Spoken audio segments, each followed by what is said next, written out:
House Bill 6 authorizes a transfer of $150 million from the Budget Reserve Fund to general revenue for the express purpose of disaster relief.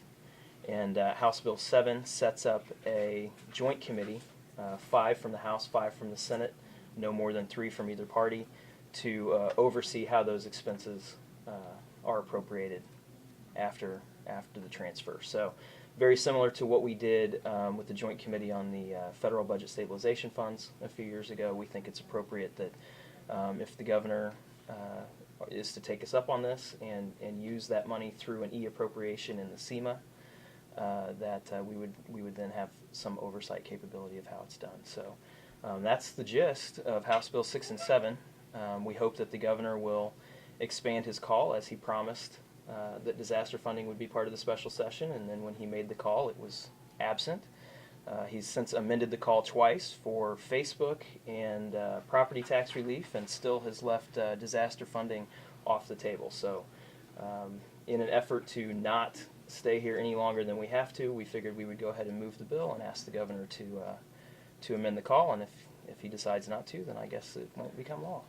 Were you given any indication that if you put a bill out there with specifics in it, that might motivate him to do that, or he wanted to see that in advance, or anything of that nature? No, it was basically the fact that he flew around the state all summer and on multiple occasions, and I think in several press accounts it was reported that he promised that disaster funding would be part of the call. And when it wasn't, we didn't think that we would wait around and see if he wanted to call us back again later in the year, or whether he would want to maybe change his mind next week and add it to the call. We didn't want to be here any longer than we have to be here. His explanation why it's not in the call is simply that they don't know how much it's going to cost yet. Sure. He set aside $150 million, but the actual bills haven't come in, and you could wait till the regular session to know how much it's going to cost. So sure. Doesn't that seem logical, just to wait till the regular session? Not really, because the way that he's doing it is unilaterally through withholds in the current budget year. You don't have to know the total cost, because remember, this is not an expenditure of $150 million. This is an appropriation authorization for up to $150 million. So clearly, if the bills come in at $25 million, then he only spends $25 million. The fact that they're using the number $150 million every time they talk about this issue is why $150 is in the bill. Because in worst case scenario, if FEMA was to bill us tomorrow for $150 million, then they would be able to take care of it. And why is it preferable to use the rainy day fund instead of the excess cash the state has? Well, we don't have excess cash, for one. Well, he argues that there is some. Well, by making unilateral cuts through withholds as opposed to vetoes, he argues that he can do that.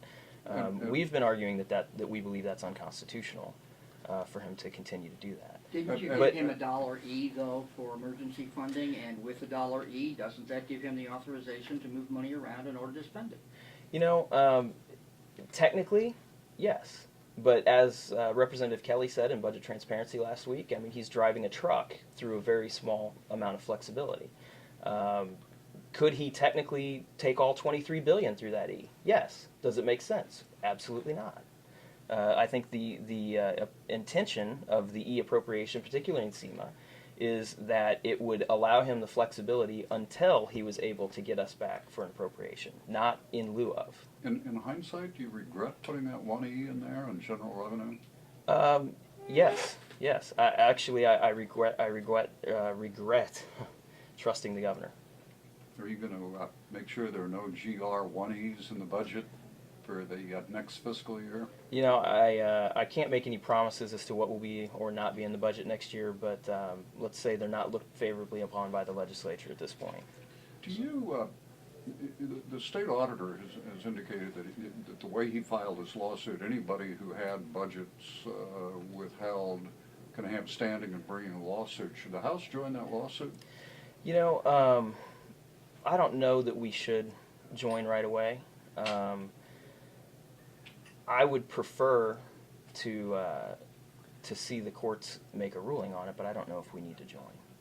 I'm not saying we shouldn't, but I don't know if we need to. They're withholds, they're not vetoes. So the money, if more money comes in than anticipated, can't that money be released and then the complaints you're making now go away?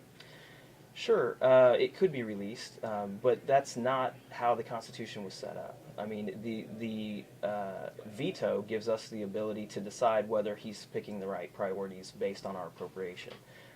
If money were to be available at the end of the year, that the very first thing we do every session is a supplemental appropriation for the current fiscal year. So if we get to January and you still have through June left in the fiscal year, if we get to January and indications are that there will be money, then you can ask for a supplemental appropriation back if you vetoed the funds. To withhold and completely cut the legislature out before the fiscal year begins is completely inappropriate and we contend unconstitutional. So how far do you plan to go on these bills absent an expansion of the call? You know, I would love for them to go all the way to his desk. Now, whether or not I will get agreement out of the Speaker or the Pro Tem on that is another story. I will say that the bills have been referred to my committee, and we will be meeting tomorrow at noon to discuss them and exec on them. You're complaining that his withholding violates the principles of the Constitution. The separation of powers. Don't your bills also violate that same principle, since the Constitution clearly gives the governor the right to set what will be discussed during the call, and these bills aren't in there? Oh, sure. I've said from the beginning, I realize that at this point they are unconstitutional. I have no expectation that they would become law unless he amends his call. The purpose of moving these bills is to ask him to fulfill the promise he made as he traveled around the state this year and make disaster relief a priority for the special session. Have you had any recent conversations with the governor's office about these bills, any of the staff? No. Have you asked and they haven't answered, or have they just not called? You know, I tried to contact the governor's office about a month ago, and they never returned my call. So Before or after your session with Linda Luberg? before. Huh. So But you're gonna be trusting him to drop his $150 million that he's withholding now if he goes along with what you're asking? trusting enough to also set up a joint committee for oversight. So that would be House Bill 7.